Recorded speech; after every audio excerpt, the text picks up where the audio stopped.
what's up? I want to talk to you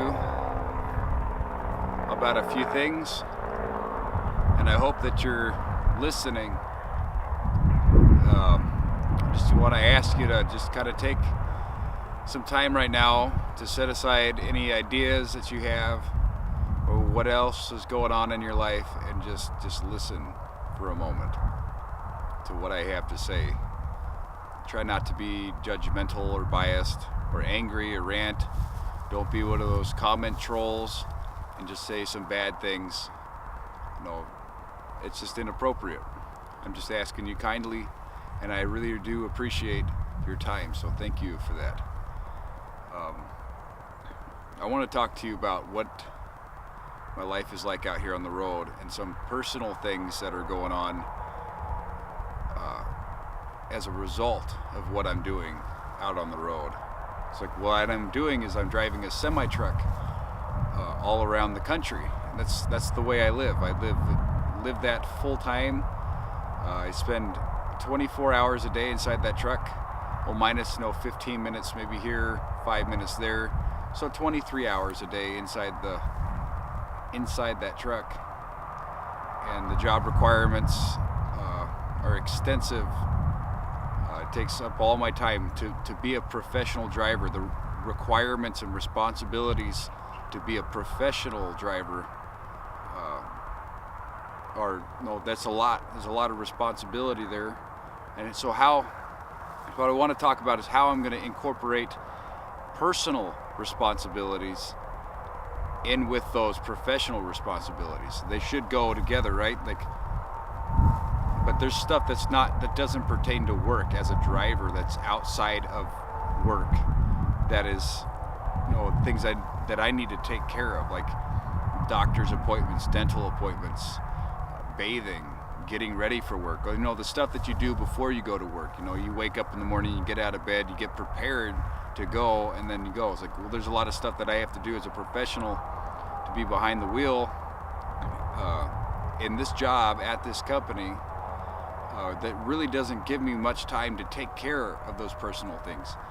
And one of those personal things is going to court to take care of legal problems that I have that has nothing to do with driving a semi-truck or any vehicle or life on the road. Like I have a job, I get paid, and to take care of some of those legal issues, I do need to have money to pay legal fees for attorneys and stuff, which is something I got to do. And what I want to talk to you about is about a child. She was born in 2005, and right now it's 2017. She's 12 years old, 13 years old.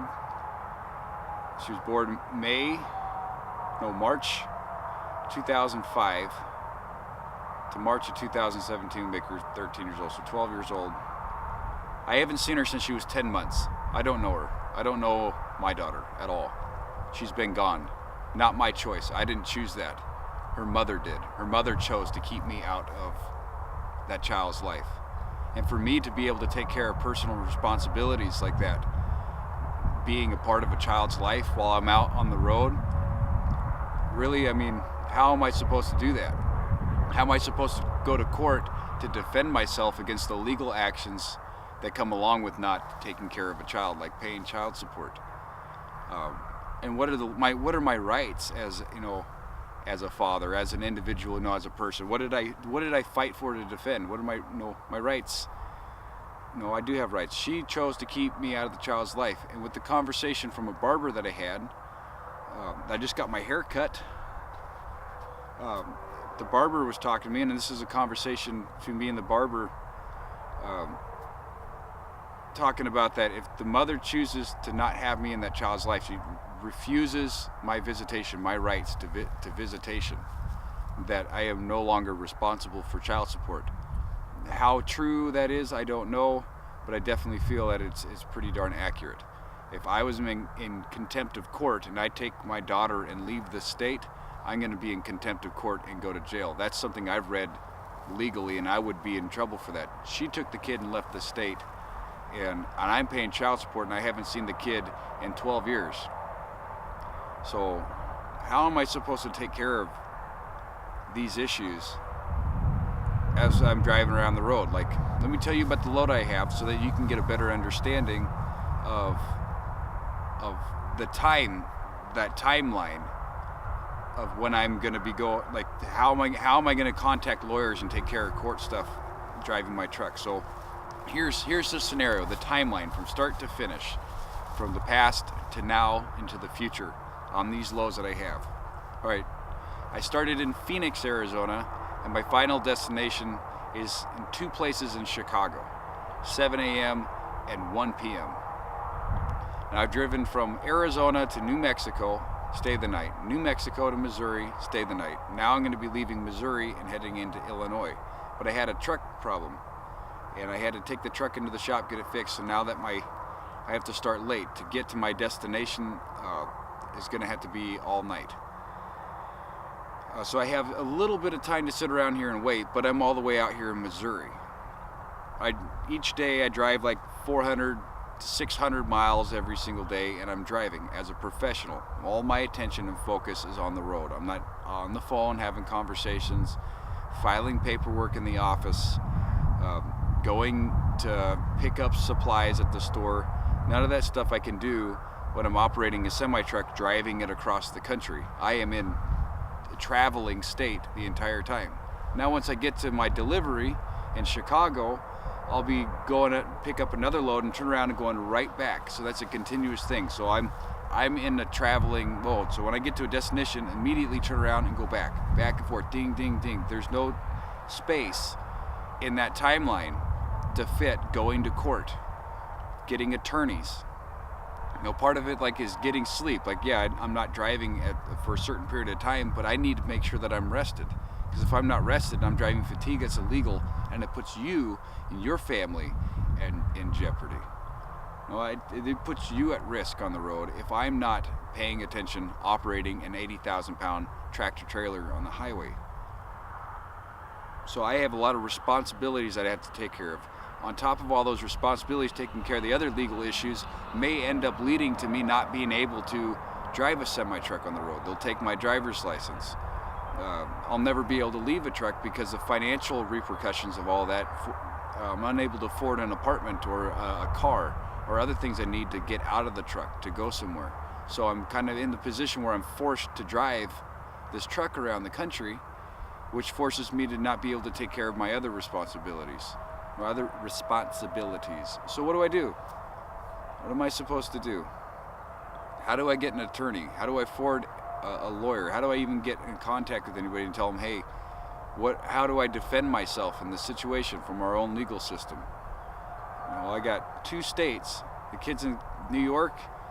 I'm from California. I got to deal with stuff in California, which I'm never in California. I have nowhere to go to stay in California. And California takes all the money that I need to be able to get a place or find a home or take time off from work to go take care of the stuff in California. And then I have to be able to get to New York. It's a lot of money. If I was to take personal time off and buy plane tickets and get lawyers, I need to save up a lot of money to do that. And then when I put it in the bank, the state goes and levies the bank account and takes all that, and I'm stuck out driving the truck. I am now going on, this is my 8th month of continuous driving. 7 days a week, 24 hours a day for 8 months. I've spent more time in this segment of my trucking career than I did going overseas into a war zone. People say 7 months. They were playing, I remember going out there and we were playing Xbox and watching movies. It was way easier and way less work being deployed in a war zone than it is being out here driving a semi-truck. Guaranteed. When you're doing your job responsibly and being a professional driver, you are completely consumed with your tasks. There's got to be some kind of other thing going on behind the scenes, and I need to be able to get that taken care of. But how? How am I supposed to take care of personal responsibilities when I'm overloaded with professional responsibilities and work? So over-labored. Way over-labored. And you can't afford, and even just what I'm getting in compensation for my labor is nowhere near sufficient for me to go take care of my own personal responsibilities, just to even keep myself alive, to eat healthy, to find time to exercise. This is my 7th year out here. No way did I ever plan on having to be out on the road again. I left, I was done. I got a job. I had an apartment I couldn't afford. I had to bail on that whole situation and come back out here. And I'm grateful. I'm grateful for this, but in no way do I want to be doing this. This is a stepping stone, and I don't want to be on the same stone. I need to take a next step forward. But what step do I take? I have no idea. I could really use some help or some pointers. If somebody knows something to do. If you have some time in your day to help me defend myself against illegal stuff that's going on in our legal system. They shouldn't be taking money, child support from me for a child I can't go and see. I have no part of their life. And come take money from me. It's not even going to the kid. It's going to the state. I don't even know why they're taking support. I don't know. Can you help me out? That's all I'm asking. There's nothing to do. I don't want your money. I'm not making videos for YouTube to get money. I'm just trying to figure this out, and I'm asking for help. Can you help me? Thank you for your time, and I'm going to end this video and take some real deep breaths out here. So the sun's setting. Just watch the sun for a moment.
Thank you all and have a good one.